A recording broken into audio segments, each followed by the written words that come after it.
जब परमात्मा, दर्पण तो उसने दे दिया, मैं तो धूल साफ करने के लिए थोड़ा सा आयोजन देता हूं।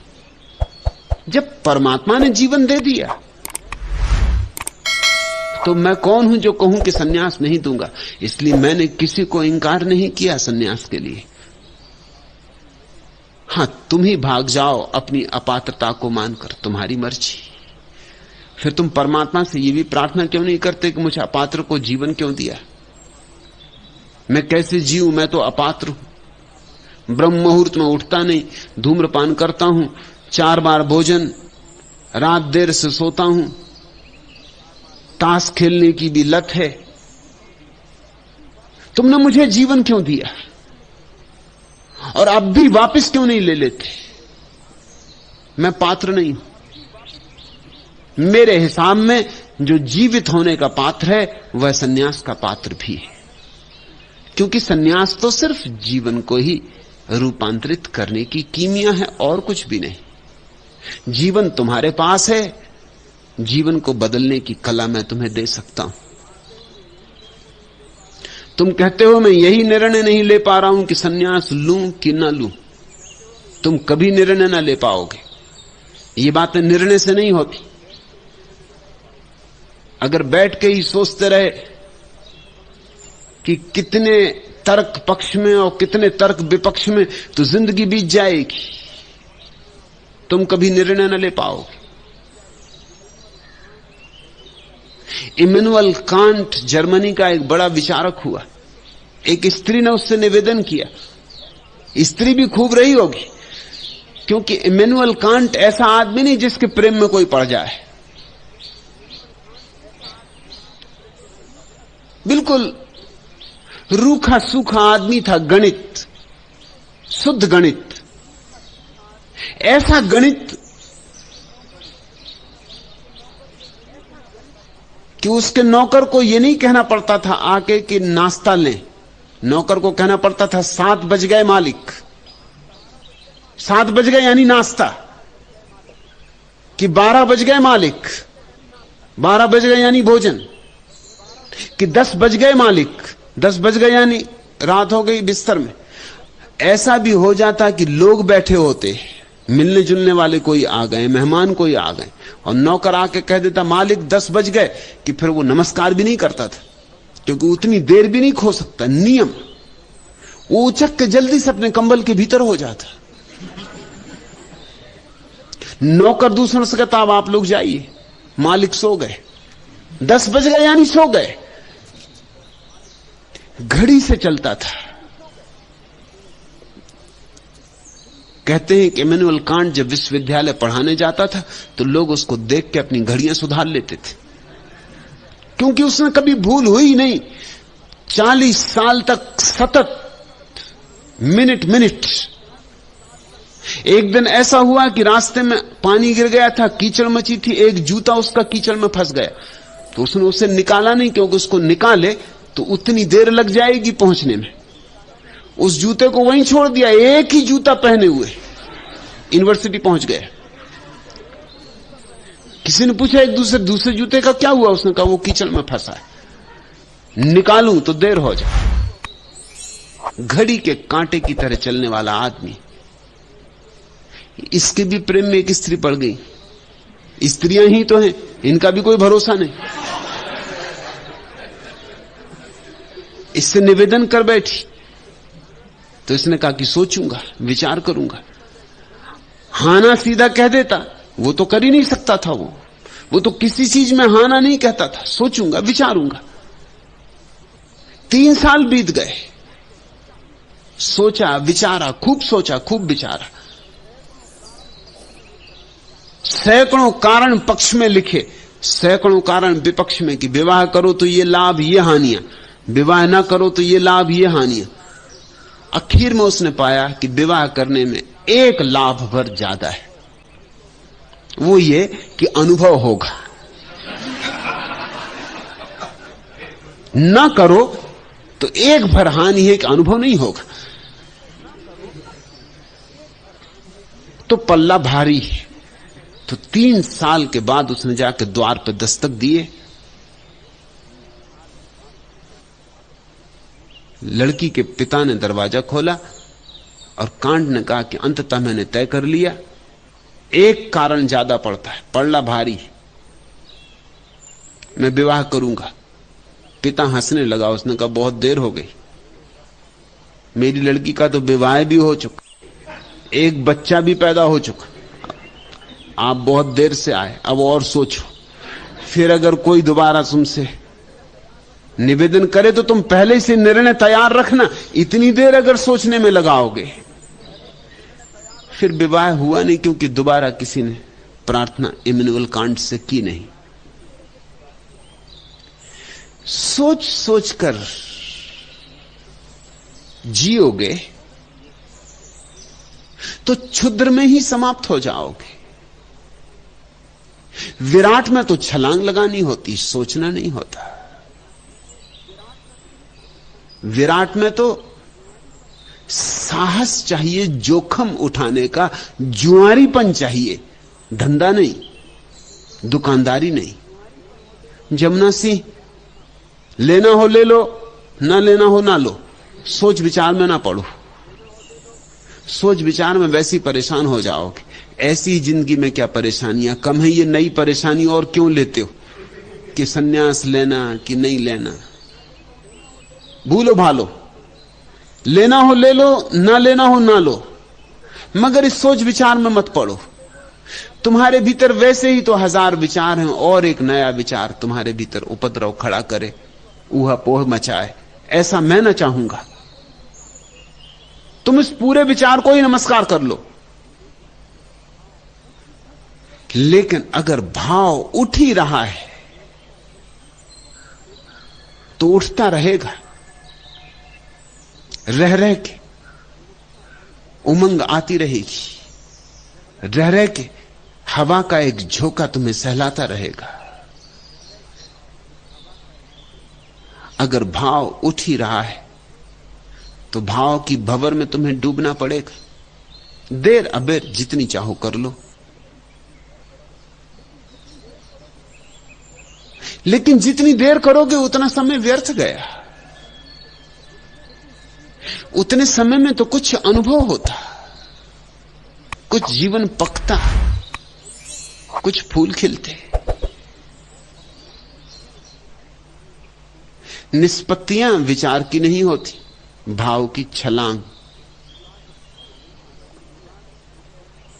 और रही तुम्हारी ये बात कि मुझे ऐसा लगता है कि सन्यास लूं तो ढोंग कर रहा हूं,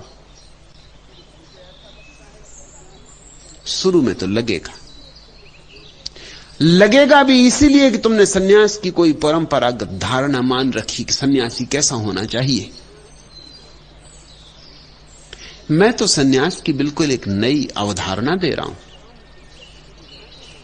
मैं तो कह रहा हूं तुमसे कि तुम जैसे हो वैसे के वैसे सन्यासी हो सकते हो। तुम्हारे ऊपर कोई नया ढांचा नहीं बिठा रहा हूं। पुराने सन्यास की एक धारणा है, उस धारणा से अगर तौलोगे तो ढोंग मालूम पड़ेगा। जैसे पुराने सन्यासी को कैसे रहना चाहिए, उसमें अगर तुमने जरा भेद पाया कि इससे मैं भिन्न रह रहा हूं, पुराना सन्यासी ब्रह्म मुहूर्त में उठता है, मैं 8 बजे उठता हूं, तो तुम्हें लगेगा मैं ढोंग कर रहा हूं। वो धारणा के कारण ढोंग की स्थिति बन रही। धारणा की कोई जरूरत ही नहीं, धारणा को ही जाने दो, ढोंग भी गया। मैं तो तुम्हें सरल सहज होने को कह रहा हूं। ढोंग की बात ही क्यों पैदा होती है दुनिया में? इसीलिए क्योंकि तुम्हारे ऊपर आदर्श थोप दिए गए। जहां आदर्श है वहां ढोंग है। मैं तो कोई आदर्श देता नहीं, सारे आदर्श छीन लेता हूं। जैसे समझो, अगर तुम्हें आदर्श दे दिया कोई कि बस यही भोजन करना सन्यासी के योग्य है, जैसे मुरारजी देसाई कहीं जाते तो बड़ी लंबी फेहरिस्त जाती, उस फेहरिस्त में क्या क्या चीजें वो लेते, कब कब लेते, उस सब का ब्यौरा होता है। इतना दूध लेंगे गाय का, इतना घी लेंगे वो भी गाय के दूध का। चमचम और संदेश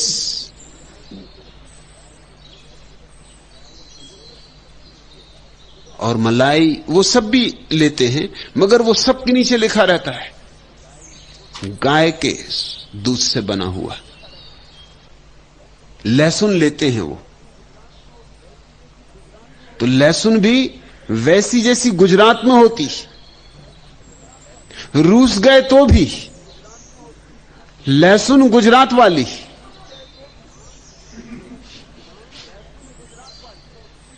और आम वैसे जैसे लखनऊ के होते, उनकी भी फेरिस्त कि लंगड़ा कि फलाना कि दिकाना, वो सारी फेरिस्त, लंबी फेरिस्त।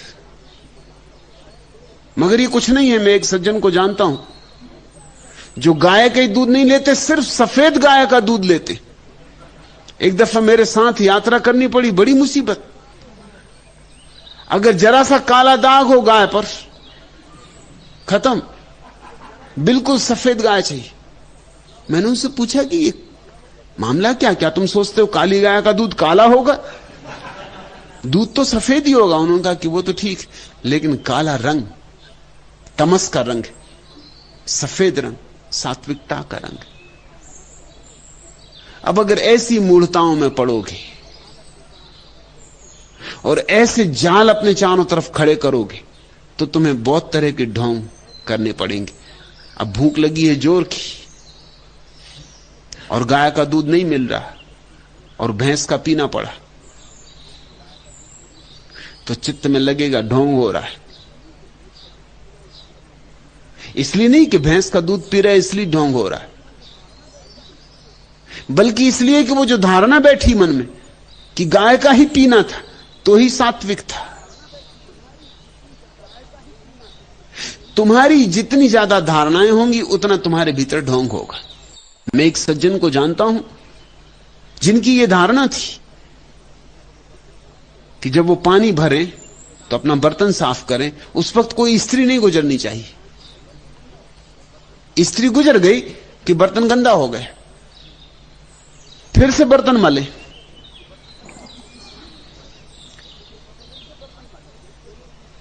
जब मुझे पता चला तो मैंने एक स्त्री को कहा कि 5 रुपए रोज दूंगा तुझे।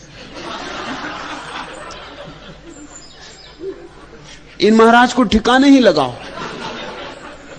तेरा काम ही यही कि जब ये बर्तन लेके जाए नल पर, बस वहीं वहीं चक्कर लगाने, मलने दो कितना मलते, 10 दफे 15 दफे 20 दफा, मगर वो भी आदमी एक हिम्मत के थे, मलते ही गए। क्रोध भी आए, गाली भी बके, कुछ कर भी नहीं सकते। आखिर उन्हें शक हुआ कि बात क्या, ये औरत यही यही क्यों चक्कर मार। उससे पूछा कि भाई तू यही यही क्यों चक्कर मारती, कहीं और जा, तेरे पीछे हमें बर्तन मलना पड़ रहा बार बार। उसने कहा आज तो नहीं जा सकती, इसका यही चक्कर मारने का मुझे 5 रुपए मिला, मुझे पता नहीं क्यों। उसे मैंने कहा नहीं था कि इन सज्जन की वजह से मैं तो आज यही यही चक्कर मारूंगी, और कल भी अगर 5 रुपए मिले तो कल भी चक्कर मारूंगी। आपको कोई तकलीफ है? कहने उनकी आंखों में आंसू आ गए। उनका तकलीफ, 80 बार बर्तन धो चुका हूं, अब क्या जिंदगी इसे में गुजरेगी? और मैं समझ गया किसने तुझे 5 रुपए दिए। वो अपना बर्तन लिए भागे सीधे मेरे पास आए कि ये भी कोई मजाक है।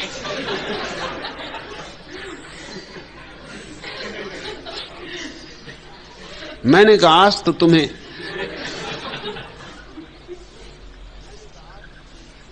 अपना पुराना नियम तोड़ना पड़ेगा। उन्होंने कहा वो तो ढोंग हो जाए। मन में मेरे भी कई बार आया, 80 बार हो गया बर्तन धोते धोते। मन में मैंने भी सोचा एक आध बार इधर को आंख करके, अपन ने देखा ही नहीं। जब देखे नहीं तो बात ही क्या, हालांकि देख तो लिया मगर देखे ही नहीं। पानी भर के अपने घर जाओ, अब ये दिन भर कब तक करते रहोगे? मगर वो ढोंग हो जाएगा। अब तुम सोचते हो ढोंग कैसे पैदा होता है? पहले एक मूढ़तापूर्ण नियम तैयार कर लो, फिर उसके तोड़ने से ढोंग पैदा होता है। फिर कभी तोड़ना पड़े तो ग्लानि पैदा होती है, अपराध भाव पैदा होता है। बनाओ आदर्श, जितने बड़े आदर्श बनाओगे उतने ही तुम ओछे पड़ जाओगे, जितने ओछे पड़ोगे उतनी ही तुम्हारी संभावना परमात्मा को पाने की कम हो जाएगी। मैं तुमसे कहता हूं सहज जियो, सरलता से जियो, आदर्श मुक्त, बोधपूर्वक जियो जरूर। बस बोध एकमात्र नियम है जो मैं तुम्हें देता हूं। प्रत्येक पल जो उचित लगे उस क्षण में वह करो।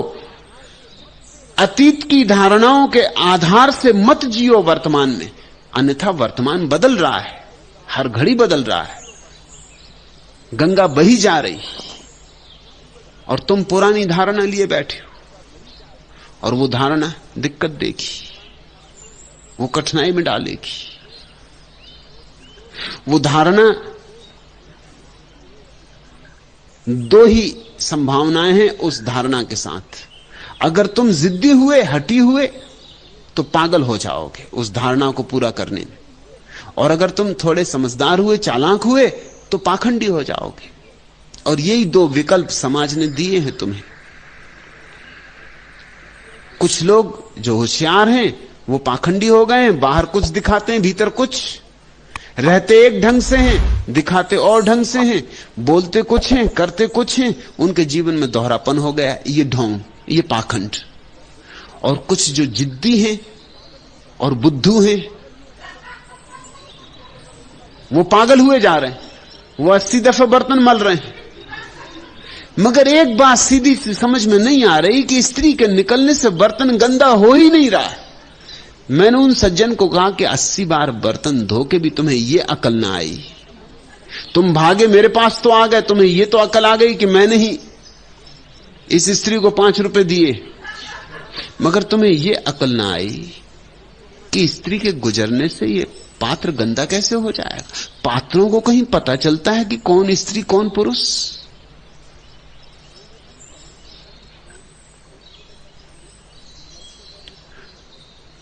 और तुम नल पे बैठे पानी भर रहे हो, और ये नल जिस झील से आ रहा उस झील पे स्त्रियां घूम रही होंगी, और ये नल नालियों में से होकर चला आ रहा है और रास्ते में से होता चला आ रहा है, और हजारों तरह की स्त्रियां घूम रही होंगी ऊपर, और 1000 गंदियों में से गुजर रहा है ये नल की नली। वो सब ठीक, बस स्त्री दिखनी नहीं चाहिए। तुम्हारी आंख गंदी हो जाती कि पात्र गंदा हो जाता? मामला क्या है? आंख धो ली, पात्र के पीछे क्यों पड़े हो? किसने तुम्हें समझाया? उन्होंने कहा कि मेरे गुरुदेव ने कहा था। वो तो अब रहे भी नहीं, तो अब मैं इस नियम को छोड़ भी नहीं सकता। आपकी बात जचती है, मगर ये तो दगा होगा, गुरु के साथ दगा हो जाएगा, क्योंकि गुरु ने कहा। मैंने कहा गुरु भी तुम्हारे जैसे ही, तुमसे भी ज्यादा महामूढ़ रहे होंगे। ये भी कोई बातें हैं, मगर इसी तरह से चल रहा है। स्त्री जिस जगह बैठी हो वहां सन्यासी को नहीं बैठना चाहिए जाके, क्योंकि उस जगह में स्त्री की तरंगें रह जाती। तुम भी खूब बातें कर रहे हो, मां के पेट में 9 महीने रहे और तरंगे ही तरंगे रही, उन्हीं तरंगों से बने।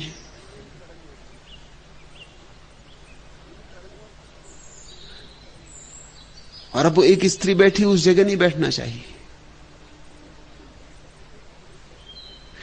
फिर ढोंग करना पड़ेगा, व्यर्थ के नियम बना लोगे, फिर ढोंग करना पड़ेगा।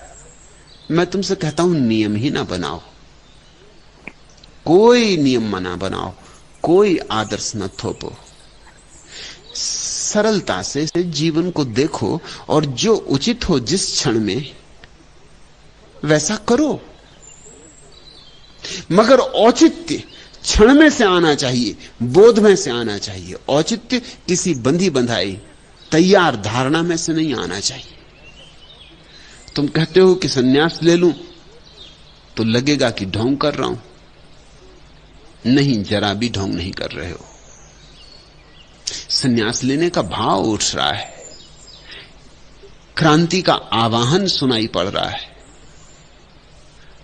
कहीं मैंने तुम्हारे हृदय को छू लिया है, कहीं तुम गीले हो गए हो। अब झुठलाओ मत, इन व्यर्थ की बातों में अपने को बहलाओ मत। रही पात्रता की बात, तुम पात्र हो। इस जगत में सभी कुछ पात्र है, क्योंकि परमात्मा व्याप्त है। जहां परमात्मा व्याप्त है वहां अपात्रता कैसी? हां, तुम्हें और पात्र बनाएंगे।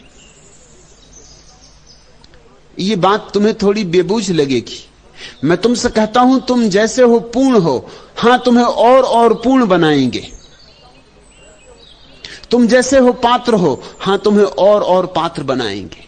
सौंदर्य पर और सौंदर्य चढ़ाएंगे। लेकिन तुम गंदे नहीं हो और तुम पापी नहीं हो। तुम्हारे पुण्य पर और नए पुण्य के आभूषण लगाएंगे। तुम्हारे पुण्य पर और हीरे चढ़ाएंगे। तुम्हारे पुण्य को और पुण्य बनाएंगे। लेकिन तुम जैसे हो, शुभ हो, सुंदर हो, क्योंकि परमात्मा को स्वीकार हो। परमात्मा को स्वीकार हो तो मैं तुम्हें कैसे अस्वीकार कर सकता हूं? तुम भी अपने को स्वीकार करो। इतना तो करो कम से कम कि परमात्मा ने तुम्हें जीवन दिया, तुम इस जीवन का तो सम्मान करो, स्वीकार करो। इसी स्वीकार में से तुम्हारे भीतर वास्तविक धर्म का उदय होगा। इसी स्वीकार में से सत्य का जन्म होता है।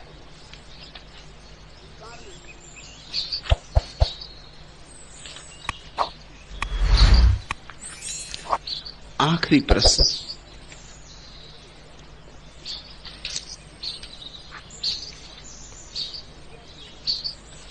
भगवान, पिया मेरे मैं कुछ नहीं जानूं, मैं तो चुप चुप चाह रही। मेरे पिया तुम कितने सुहावन, तुम बरसों ज्यों मेहा सावन, मैं तो चुप चुप नहा रही। पिया मेरे तुम अमर सुहागी, तुम पाए मैं बहु बड़ भागी, मैं तो पल पल ब्याह रही। पिया मैं तो कुछ नहीं जानूं, मैं तो चुप चुप चाह रही। वीणा भारती। भाव की ऐसी दशा का नाम ही प्रार्थना है।